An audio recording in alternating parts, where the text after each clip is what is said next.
Persiapkan buku tematikmu, buka halaman 103. Silakan kamu baca cerita tentang semut dan belalang. Setelah kamu membaca ceritanya, kerjakan pertanyaannya yang ada di halaman 105. Tuliskanlah jawabanmu seperti bagan yang telah dipersiapkan. Setelah kamu menemukan jawabannya, cocokkan jawabanmu dengan pembahasan dari ibu.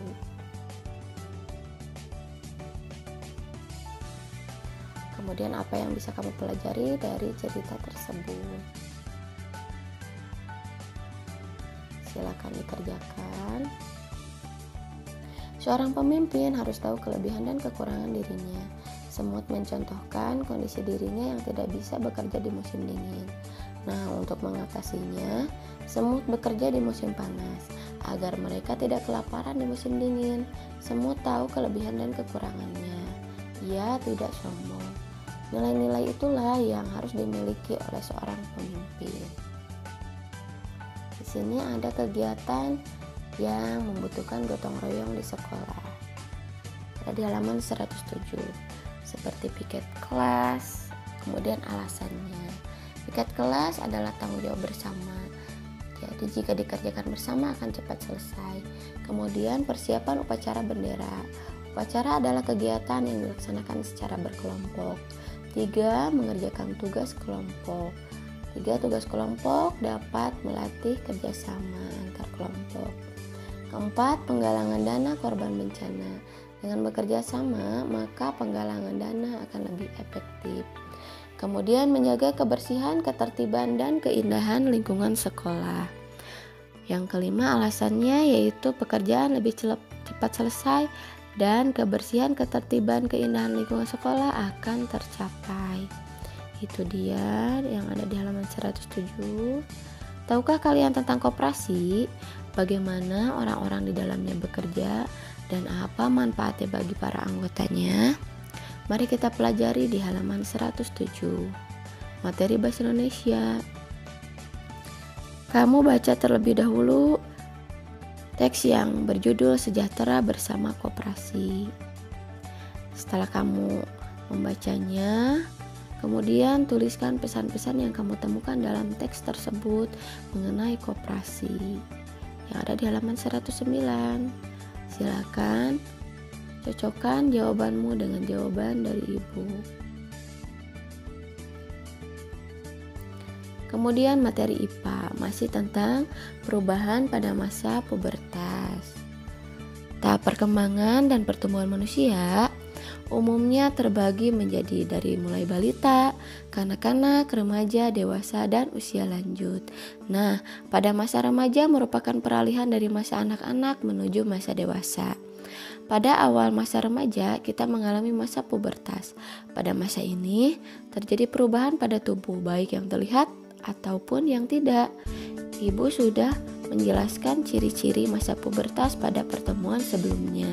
Silakan kamu baca-baca kembali materinya.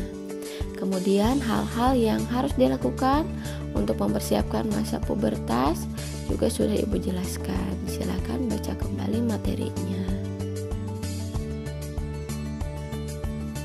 Bergotong royong menandakan bahwa kita saling membutuhkan dan bukan makhluk yang paling sempurna.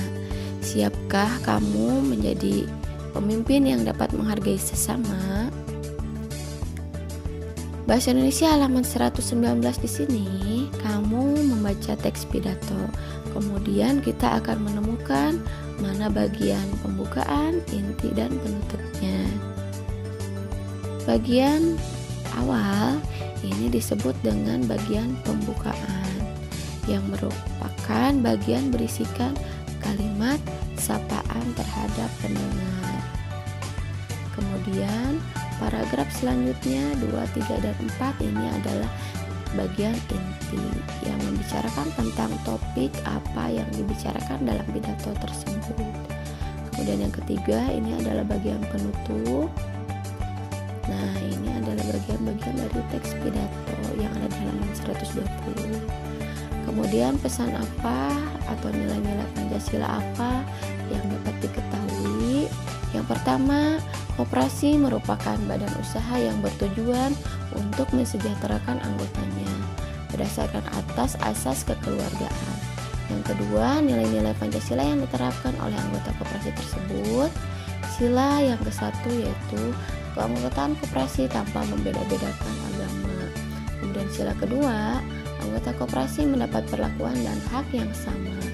Sila ketiga, menanamkan sikap rela berkorban, cinta tanah air, dan sikap persatuan. Sila keempat, dalam pengambilan keputusan di koperasi berdasarkan musyawarah. Dan sila kelima, koperasi mementingkan kepentingan bersama bukan kepentingan pribadi. Nah, itu dia nilai-nilai Pancasila yang diterapkan setiap para anggota di koperasi. Coba kalian perhatikan kedua bangunan ini. Ini adalah dua universitas. Yang satu ini ada di Singapura, yang kedua UI di Indonesia. Di masing-masing universitas terdapat mahasiswa yang berasal, kalau ini Singapura ada mahasiswa yang berasal dari Indonesia, dan di Universitas Indonesia ada mahasiswa yang berasal dari luar negeri. Nah, itu contoh pertukaran pelajar antar negara. Kemudian apa saja bentuk-bentuk kerjasama dalam bidang pendidikan di ASEAN? Yang pertama yaitu peningkatan ilmu pengetahuan kalangan pemuda ASEAN. Kemudian pembentukan kelompok peneliti antar negara. Yang ketiga adalah pertukaran pelajar antar negara. Yang keempat, peningkatan kualitas sumber daya manusia yang mampu berdaya saing di tingkat regional dan internasional. Dan yang kelima, adanya penawaran beasiswa pendidikan. Ini ada di IPS halaman 123. Kamu dapat mencari informasi yang lainnya mengenai bentuk-bentuk kerjasama dalam bidang pendidikan di ASEAN. Halaman 125, silakan kamu baca ceritanya tentang Deda dan 5 butir kentang. Kemudian, identifikasilah penerapan nilai-nilai Pancasila yang ada pada cerita Deda dan 5 butir kentang tersebut. Setelah kamu cari, kamu cocokkan jawabanmu dengan pembahasan dari ibu di video ini. Silakan dikerjakan tugasnya di halaman 126.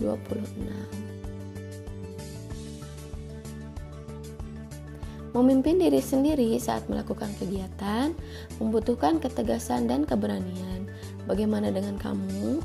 Apa yang harus dimiliki saat memimpin diri sendiri? Nah, silakan kamu baca ceritanya tentang Benny berikut ini. Jawablah pertanyaannya yang ada di halaman 130. Cocokkan jawabanmu dengan pembahasan dari ibu. Silakan dikerjakan. Menjaga keseimbangan antara hak dan kewajiban merupakan salah satu nilai yang terkandung dalam sila kelima Pancasila, yaitu keadilan sosial bagi seluruh rakyat Indonesia. Nah, berikut ini adalah nilai-nilai yang terkandung dalam sila kelima Pancasila. Yang pertama, mengembangkan perbuatan luhur yang mencerminkan sikap dan suasana kekeluargaan dan gotong royong. Kedua, bersikap adil terhadap sesama. Ketiga, menjaga keseimbangan antara hak dan kewajiban. Yang keempat, kita harus menghormati hak orang lain. Yang kelima, memberikan pertolongan kepada orang lain agar dapat berdiri sendiri. 6. Suka bekerja keras. Dan yang ketujuh, kita harus menghargai hasil karya orang lain yang bermanfaat bagi kemajuan dan kesejahteraan bersama. Itu adalah nilai-nilai yang terkandung dalam sila kelima Pancasila. Kemudian materi PPKN di halaman 131. Jawablah pertanyaannya yang ada di halaman 131. Kamu bisa mencontohkan alternatif jawabannya seperti ini. Tuliskan contoh-contoh penerapan nilai-nilai keadilan dalam kehidupanmu sehari-hari. Yang pertama, bergotong royong membersihkan rumah. Kedua, ibu memberikan uang jajan secara adil kepada kakak dan adik. Ketiga, menolong orang lain yang kesusahan. Yang kedua, Tuliskan pendapatmu mengenai pelaksanaan keadilan di lingkungan sekitarmu. Contoh jawabannya, pelaksanaan keadilan di lingkungan rumah saya sudah baik. Meskipun masih ada beberapa orang yang kurang bisa menerapkan dan melaksanakannya dengan baik. Contohnya, masih ada beberapa teman dan tetangga yang masih suka bermain-main ketika orang lain sedang beristirahat. Nah, itu dia pembelajaran yang dapat Ibu sampaikan pada pertemuan kali ini. Semoga bermanfaat. Silakan dikerjakan tugas-tugasnya. Sampai ketemu lagi di video selanjutnya. Assalamualaikum warahmatullahi wabarakatuh.